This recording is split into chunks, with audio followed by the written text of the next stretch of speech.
강의를 여러 번 들은 충북대학교 국제비학과 2학년입니다. 와, 어떻게 다 저는 서울까지 오신 거예요? 네. 이것 때문에? 네. 거짓말. 진짜요? 진짜요? 와. 하면서 이제 남자친구랑 데이트도 이렇게 겸사겸사. 와. 네. 아, 옆에 있는 건 남자친구. 네. 와. 이건 부록이에요, 부록. 오늘은 부록. 내일은 이 후부터 시작이 되는 거예요. 네, 저는 이제 1년 이제 1학년을 지내보고 이제 2학년을 살게 된 대학생활을 살게 됐어요. 근데 이제 그 보니까 공모전이나 이러면서 대학생활을 열심히 사는 분들이 여러 이렇게 주변에 계신데 저는 이렇게 대학생활 단지 막 토익 공부, 공모전 이렇게 누구나 다 할 수 있는 이렇게 스펙으로 살고 싶지는 않더라고요. 그래서 좀 자기만의 스토리를 가질 수 있는 그런 대학 생활을 하고 싶은데 그 방법이 되게 어렵더라고요. 그래서 혹시 그런 방법을 알고 있으시면 조금 공유해 주셨으면 좋겠어요.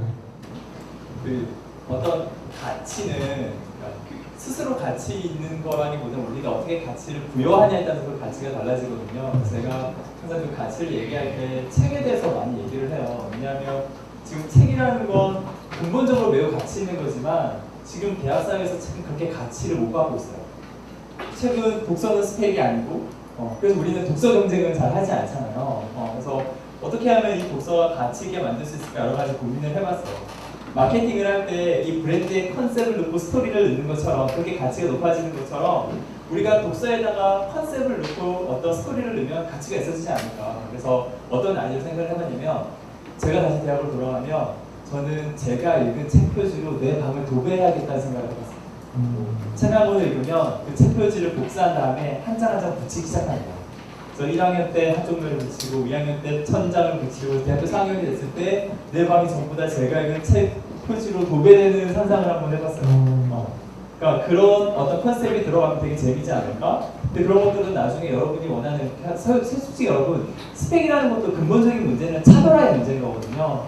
근데 자소서 같은 거 쓸 때도 그 이야기를 쓰면 되게 좋겠다. 그래서 자기소개를 하거나 자소서 쓸 때 저는 대학생은 어떤 자기 개발이나 토익이나 이런 것도 중요하지만 독서가 중요하다고 생각했습니다. 그래서 저는 제가 읽은 책으로 제 방을 모두 도배했습니다는 얘기가 훨씬 더 흥미있는 스토리가 아닐까라는 생각을 해봤어요. 그래서 그런 식으로 어떤 스토리를 만들어갈까? 결국에는 독서가 가치 있느냐 없느냐 이런 문제를 떠나서 우리가 내가 뭔가 지향하거나 가치가 있다고 생각하는 것에 새로운 스토리를 집어넣어 봤느냐 못했느냐 결국 여러분은 일종의 브랜드 마케팅을 한다고 생각하면 돼요. 근데 그런 컨셉인 것 같아요. 근데 가치 없는 것에 굳이 가치를 부여하는 것보다는 가치가 있었지만 우리가 소홀했던 것들을 찾아서 거기에다가 스토리를 집어넣는 게 좋지 않을까. 그래서 저는 항상 사람들이 외면하는 거에 되게 관심이 많아요. 그래서 고등학생들을 만나면 무슨 얘기하냐면 제가 강의를 하거나 이렇게 글을 쓰잖아요. 그렇기 때문에 그 논술 시즌이 되면 정말 많은 아줌마들에게 전화가 옵니다.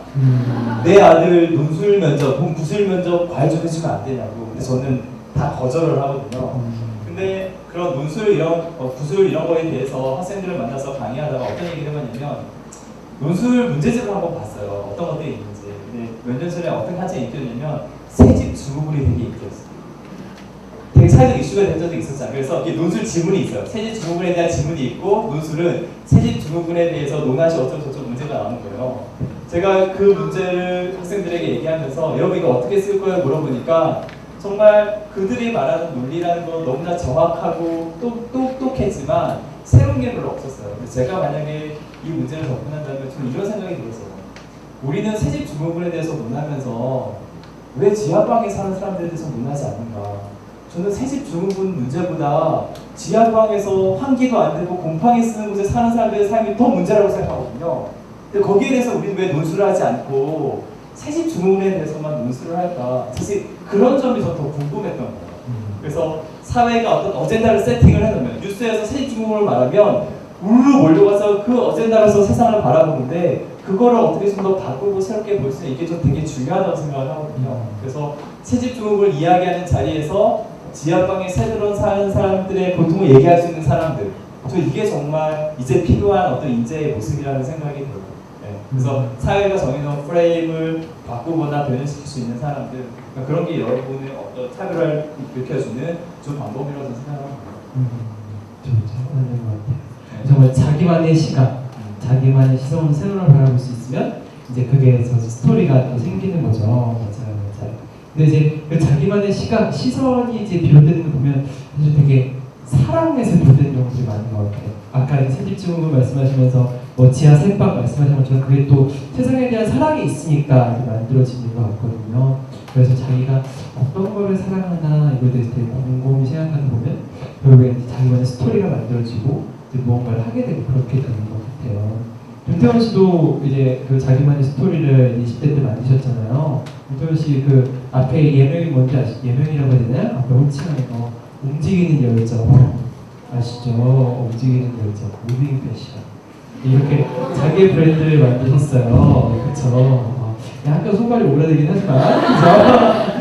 움직이는 열정 그런 거 만드는 것도 자기 되게 브랜드를 만드는 좋은 방법인 것 같아요. 그런 자기만의 브랜드나 스토리 이런 걸 지난 경험으로 봤을 때 어떻게 만들면 좋고 어떻게 만들어 오셨는지 되게 좋은 것 같아요.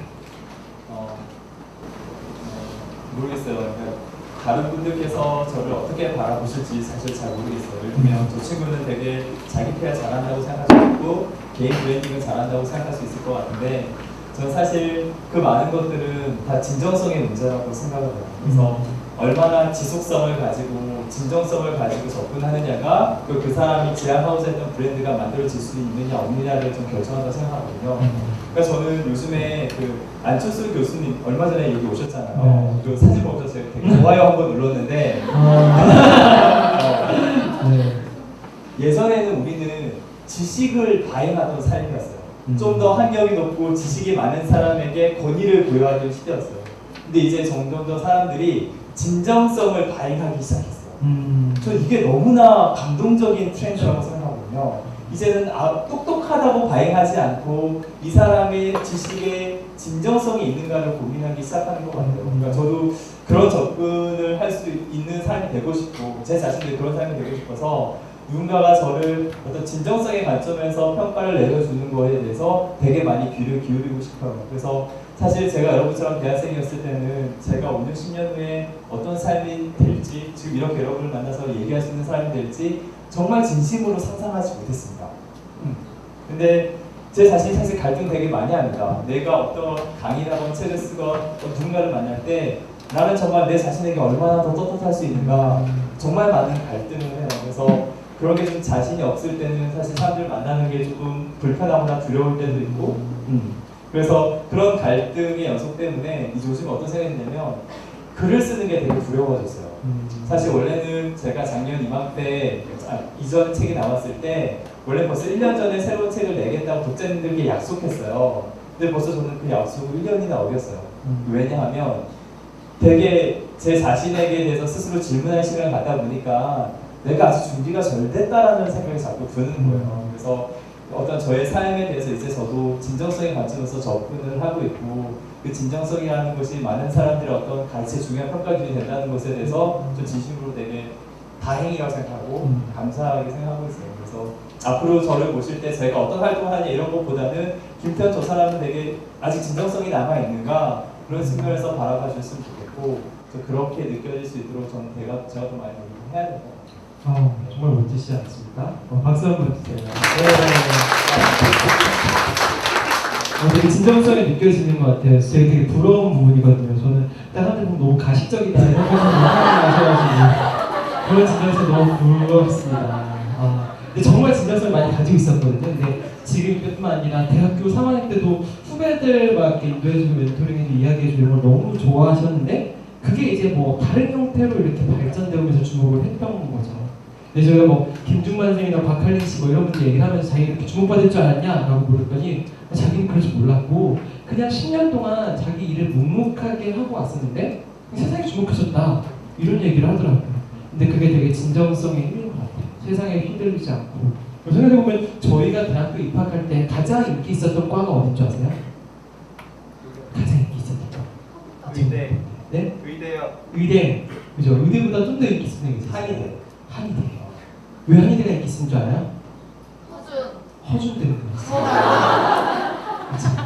그때 이제 그런 선택을 했잖아요. 지금 의대 못 돼. 근데 지금 다 그런데 뭐 이제 저희 아버지 세대 때는 어떤 게 가장 인기 있었냐 물어보니까 뭐가 인기 있었게요? 무역이랑 건설, 뭐 두바이 가고 물산. 지금은 아무도 모르죠. 지금은 막 구글 같은 기업 가고 싶어 하잖아요. 그 사람들이. 근데 5년, 10년 아무도 모르는 거예요. 구글 아무도 안 쳐볼 수도 있어요. 그렇죠? 진정성이 느껴져요. 아니, 안 쳐볼 수 있다고요. 그렇죠. 결국에 답은 자기 자신인 거. 그렇죠. 세상이 좋다고 해서 정말 좋은 직장처럼 보는 게 아니라 그냥 자기 자신의 모델을 왔을 때 그 가장 진정성이 있는데 구글이 안 좋다는 게 아닙니다, 여러분. 오해하지 마세요. 네, 그렇습니다.